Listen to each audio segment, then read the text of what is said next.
Box office దగ్గర మంచు విష్ణు హీరోగా నటించిన లేటెస్ట్ మూవీ కన్నప్ప మొదటి వీకెండ్ లో ఓవరాల్ గా మంచి కలెక్షన్లను సొంతం చేసుకోగా మంచు విష్ణు కెరీర్ లో ఆల్ టైమ్ హైయెస్ట్ కలెక్షన్లను ఇప్పటికే సొంతం చేసుకుని మాస్ రచ్చ చేసింది. కానీ వర్కింగ్ డే కు వచ్చేసరికి మాత్రం సినిమా అందుకోవాల్సిన టార్గెట్ దృష్ట్యా హోల్డ్ చేసిన తీరు ఏమంత ఆశాజనకంగా అయితే లేదనే చెప్పాలి.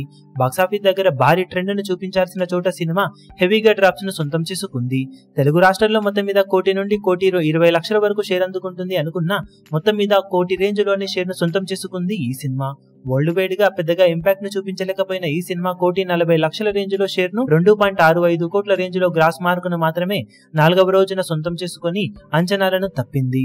దాంతో బాక్సాఫీస్ దగ్గర ఓవరాల్ గా 4 రోజుల్లో సినిమా సాధించిన వరల్డ్ వైడ్ కలెక్షన్లను గమనిస్తే నైజాం లో 5.87 కోట్లు, సీడెడ్ లో 2.16 కోట్లు, వైజాగ్ లో 1.88 కోట్లు, ఈస్ట్ లో 1.08 కోట్లు, వెస్ట్ లో 79 లక్షలు, గుంటూరులో 82 లక్షలు, కృష్ణాలో 75 లక్షలు, నెల్లూరులో 72 లక్షల దాకా షేర్ అందుకోగా తెలుగు రాష్ట్రాల్లో మొత్తం మీద 4 రోజుల్లో 14.07 కోట్ల దాకా షేర్ ను 24.30 కోట్ల రేంజ్ లో గ్రాస్ ను వసూలు చేసింది. కర్ణాటక, రెస్ట్ ఆఫ్ ఇండియా అలాగే డబ్ వర్షన్స్ కలుపుకొని 3.9 కోట్ల దాకా షేర్ అందుకున్న ఈ సినిమా ఓవర్సీస్ లో 2.2 కోట్ల రేంజ్ లో షేర్ ను సాధించింది. దాంతో వరల్డ్ వైడ్ గా 20.17 కోట్ల దాకా షేర్ ను 38.75 కోట్ల రేంజ్ లో గ్రాస్ ను అందుకుంది. వాల్యూ బ్రేక్ ఈవెన్ టార్గెట్ 81 కోట్ల దాకా ఉండగా సినిమా ఇప్పటి వరకు సాధించిన కలెక్షన్స్ కాకుండా మరో 60.83 కోట్ల రేంజ్ లో షేర్ అందుకోవాల్సిన అవసరం ఎంతైనా ఉంది. ఇక మిగిలిన వర్కింగ్ డేస్ లో సినిమా బాక్సాఫీస్ దగ్గర ఎలాంటి కలెక్షన్లతో హోల్డ్ ను చూపెడుతుందో చూడాలి.